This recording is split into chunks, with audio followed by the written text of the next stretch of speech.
We just want to welcome all of you to our conversations with our members of our congregation. And today, Bernard, we say very welcome to you for joining us and for being part of our congregation. And we learn so much from you, and we're delighted to have you with us. Where did you grow up? Tell us, where were you born? I was born in Mullingar County Hospital, Mm-hmm. but I'm originally from Navan, Mm-hmm. Kells direction. You grew up on a farm. Your father was No, not really a farmer. no, he wasn't a farmer, but we had our hands in a lot of things. But he did work on a farm, and he did work with cattle, and he did work with anything that was generally a few shillings in. Tell me about your youth. What do you remember about... This is Old Ireland now, and your audience will probably know nothing about Old Ireland. So it's very nice to have your memory. What was... Can you remember the time in your youth? What stood out for you that was very interesting? Well, in my time going to the national school, it was very much being educated Republican Ireland. Okay. And Republican Ireland meant that you were Irish. And Northern Ireland troubles were beginning to start off. And people were very conscious of what was going on in Northern Ireland. Help me just quickly with that one. You just need to explain now. So what year are you talking about now? Was it 50s? 60s? You're talking about 1960, I would All right. suggest. Now, just explain the difference between Northern Ireland and the Republic.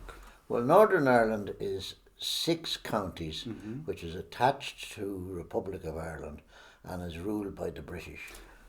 Oh, that's what you mean. They are attached to the Republic of Ireland, But they're the six, ruled but by the they're British. ruled by the And British. there was a very staunch Protestant community where I lived.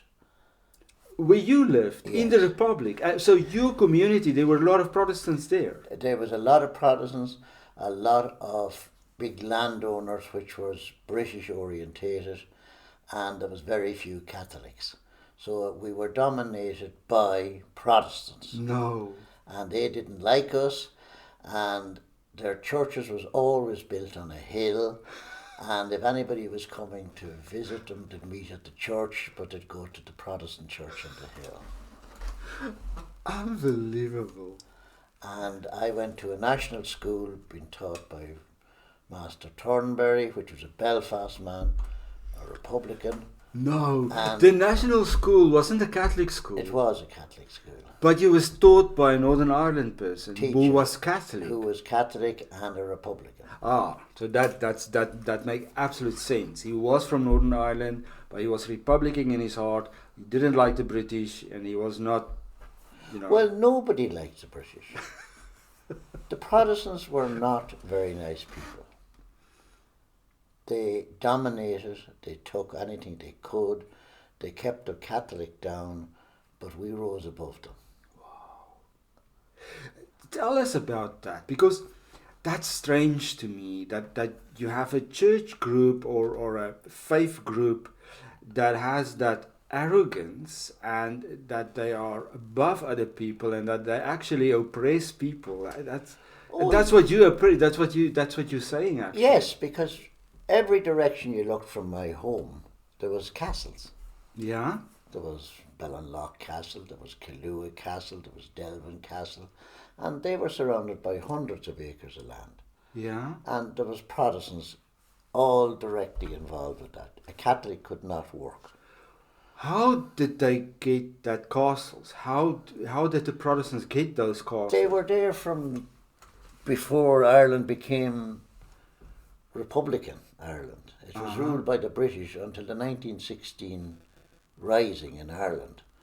So the British owned Ireland and they gave it to people, or what? How did? As far as I can recall, they had big farms and properties, and they paid money for the Catholics being peasants. Wow. So the landowner was a guy. He was a Protestant, but he was also a guy from England. Yeah, He owned that whole lot of acres, and the Irish were his peasants. Oh, we were peasants, yes. And we were paid, and we lived in some of their houses that they built, and we had to pay rent. And if we didn't pay rent, we were evicted. Yeah. That one of the craziest stories I heard, that you actually evicted women and children, leave them in the street and Yes. just in a road, and some of them died there. Oh, some of them died of starvation because the famine came along then and the food was taken by the British out of our country after we growing it to feed them and leave us to starve. So the famine wasn't that there was no food in Ireland. No, there was plenty of food in Ireland, but the British took it away from us. But the Protestants were British, like people like Sir Hugh Nugent. Nugent, yeah. And Clonmelon Castle and Killua Castle, they were all British head book cats. No. And some of them, but as the years went by, there was shops like Nina Kelly, there was shops like Protestant names, and they were run by Protestants. But as the years went by, they got into a situation where they were dying off and the Catholics were getting more stronger, and we began to fight for our freedom. Wow. And that's where the hatred came from. That's where 1916 rose from. That's where my grandfather fought for the country in 1916. Tell me about your grandfather. He was a member of the IRA. Oh, very much so. He was Patrick Joseph O'Reilly, and he lived in Mulla, County Cavan. And his wife was part of an organisation at the time, Cumann na Mán, which was part of the Irish setup. They would collect information and pass it on to the IRA. Wow. The old IRA is different than the present IRA. Okay. So the old IRA that you do, they had this women's group that actually collected stuff that they needed for they would collect information on the British Army. No. So they were collecting information from the British Army, and they gave it to the IRA. Yeah, because they were Irish. And they put people up at night on the run and stuff like that, you know. But it was British against Irish. We weren't happy. Irish people weren't happy with the situation. So over the years, things developed into a violent state, which started with 1916. Wow. And there was a big battle in the GPO. Michael Collins in that era came along, and De Valera, and the history books are there from then on. Yeah. But there was hatred. I mean, there was a gun put in my hand at 12-year-old. Wow. Like you had to fight for what you got. Yeah. No pigs or Catholics need apply. Is that what they say? No pigs or Catholics need apply. And that applied in England as well as Northern Ireland. But that is absolutely, I mean, racist and xenophobic and that's... But England has done that all over the world. Yeah. Northern Ireland today, the Protestants are saying no. That's why there is no parliament in Northern Ireland. Yeah. No matter how they turn or what they try to fix, the British Protestant will say no. How does that make you feel to think about them in that way? They shouldn't be there in the first place. And they won't be there after a while, because the Catholic population is getting bigger and larger, and as we know it now, the IRA, the Irish Republican Army, is dissolved in word of mouth, but it's not. It's still there. It's as plain as the nose in my face. It's there, and you can see it in every little village in Ireland. But after a while, the elections, which is in Northern Ireland at the moment, is being run by the Republicans. They're getting elected left, right, and centre. Yes, that's right. Yeah. Are you excited about a united Ireland? Do you hope it will happen one day in your timeline? Yes, in your we're lifetime? entitled to have our country. Now they're giving out about the Irish flag, because the orange and the green is divided by white. Yes, there should be peace between Protestants and Catholics. Is that what it means? But see, the Protestants are beginning to be nice now because they're in the minority. I mean, they can't be arrogant anymore. No, because they will not survive. And a lot of them used to move on the 12th of July up for beat their drums in the north of Ireland. But now they're staying quiet. Tell us about the 12th of July. What's going on in Northern Ireland? Have you been ever in Northern Ireland on the 12th of July? No, and I wouldn't have anything to do with it. A lot of people leave Northern Ireland and come down south. For really? I mean, this is Catholics now. Yes, and Republicans. They won't spend time in Northern Ireland. You're living in Republic of Ireland now. And on the 12th of July, every year, if you're on the N7 or the Cork Road or anything, you'll see dozens of caravans and cars from Northern Ireland moving out. You're right, yes. Because there's trouble. And it's the vindictiveness of them. They are just staunch British. And they don't want anything but British. I mean, you can see it with their football teams, their soccer teams, their horse racing. But they're not half as good as we are. We're better. That's your life. So you grew up like that, but you have seen changes all over time, and now you say that maybe in the north things are a little bit different because there are probably more Irish Catholics than there are Protestants, and it might change the political landscape in the north. But you see, Rossi, if you put people in housing accommodation with no backyard, with no place for children to develop and have room, it's like tying a dog to a chain to a shed. He's bound to react. Mm-hmm. Now it's getting better. Most of them, a few years ago, if you went across the border to Northern Ireland, the Union Jack was flying in every field. Mm-hmm. Mm. You yourself are in Derry. You can see the difference. I saw that, yeah. The Peace Bridge. Yeah. If you look to the left, it's Protestantized, and if you look to the right, it's Catholicized. That does not change, and will never change, and they'll never be forgiven. It's burn everything British, bar their coal.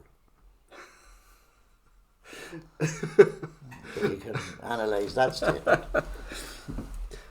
So, Bernard, so your life and your parents' life and the life of your peers were, I won't say it was dominated by the British-Irish thing, but there was a huge lot going on in your life as you grew up, still in your mind about the British, the Protestants, that really oppressed you and gave you a lot of hardship and still create irritations. But if you look at it, Rossi, even to this present day, we go for breakfast every month.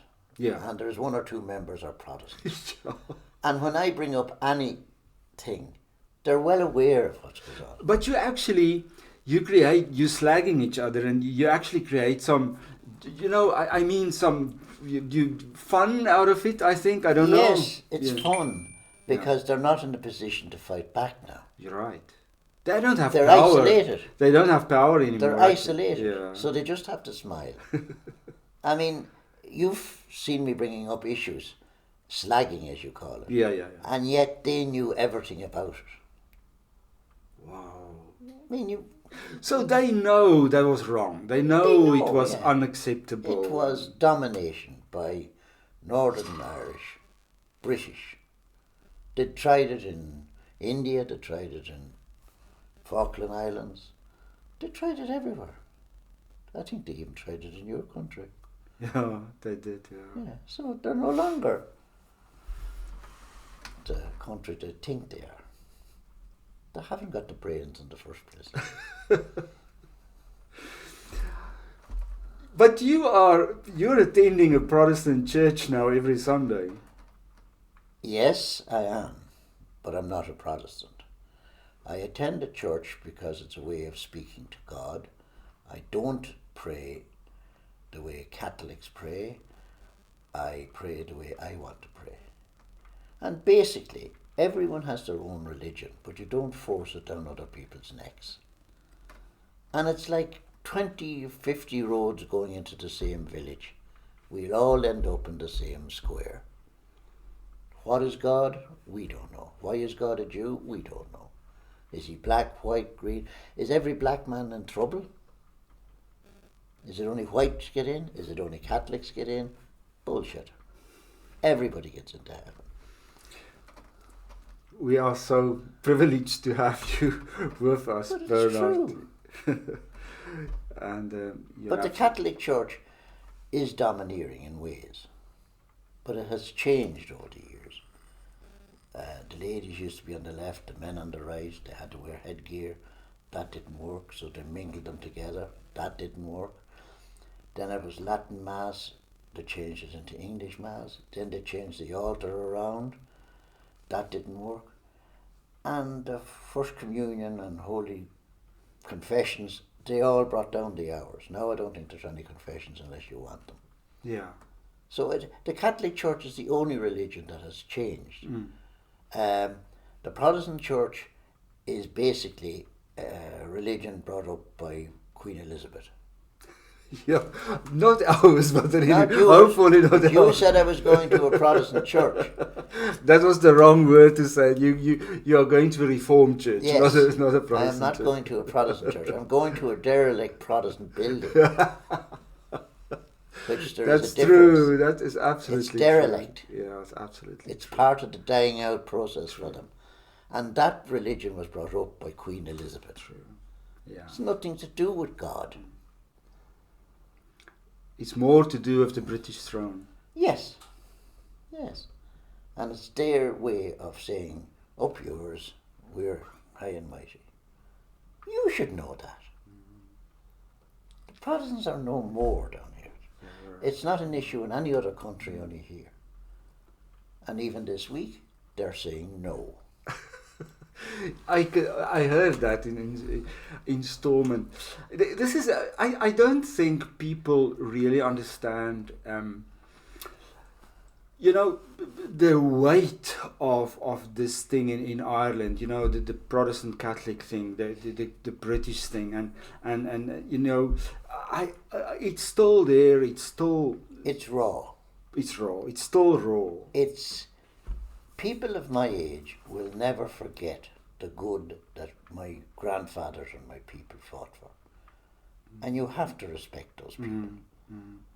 And yet one of our TDs wants to celebrate the Black and Tans. Yeah, that is... The Black and Tans were murderers, rapists. They were let out of prison to come over to Ireland to just plough through anything they wanted. Tell us about the Black and Tans, because many people don't know about them. Why were they here? What was their job? And I should say, where do they come from? What was the soul story The about Black and Tans were criminals of the highest order.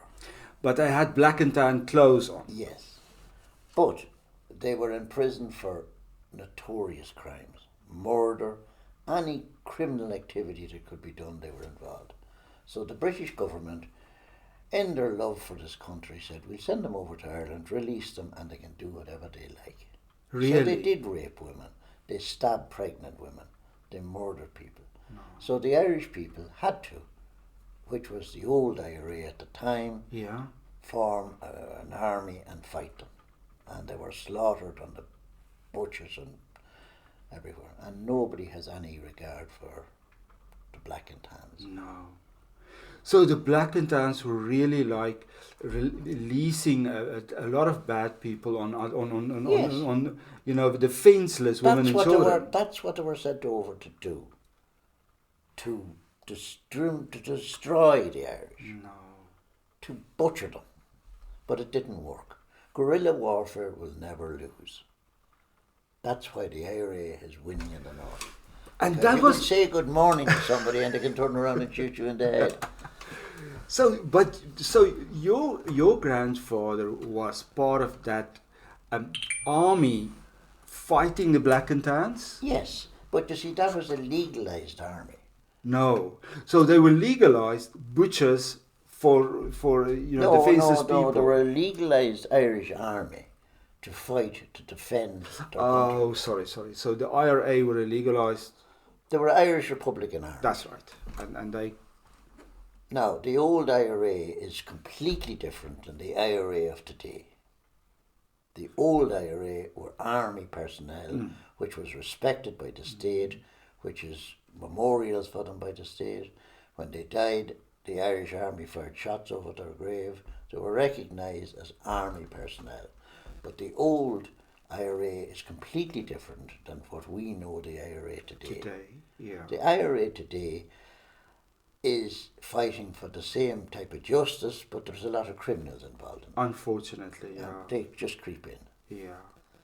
But it's there. So, just let's move the clock on now to today. You have lived a long time. You saw a lot of things, and what is in your mind today about the new modern Ireland? Is there some things that worries you? No, I think it's good. I think when I was growing up, the first black man was Niall Lacey in Trim, County Meath, and people used to travel for miles, and I mean miles, to see could they see him. So now you take every corner and there's a coloured guy around. Yeah. I can't use the term black anymore. Okay. So when you grew up, there were everybody around were no foreigners. No, there was no South Africans, no Polish, no Jews, no Japs, no Chinese. But the country is full of different nationalities now, and I think it's good. We used to go down years ago. The only sport we played was Gaelic football. We didn't play soccer because we weren't allowed at school to play soccer because it was a British game. So soccer was like a foreign game. Foreign. And the rules of the GAA was that you couldn't play soccer. Soccer was banned. You couldn't. So we played GAA. That's amazing. Yeah. But going back to the present and the way we dressed years ago, we had long sidelocks and bell-bottom trousers, and we weren't dressed properly. But then, as I classified them, the foreigners came in. They had dressed in nice clothes. They knew how to present themselves, and we learned. So now we're a modern country. We can go where we like, and we can. One of the richest in the EU. Yes, That's unbelievable. But it's good for the country. It's good for our young people. It's educational. There's great opportunities here now, which there wasn't years ago. I can imagine, Bernard, that if you think, I heard that the 70s were particularly, actually before the 70s, there were a lot, Ireland was a poor country. Yes. Today it's an extremely rich country, and I think that's something to be proud of. Oh, it's a wonderful achievement. I'm very proud of my country. Yes. Because everybody has an opportunity to get work here and to progress here. There's opportunities here now. You can flourish in Ireland. But a lot of young people want to travel, which is fair enough. Yeah.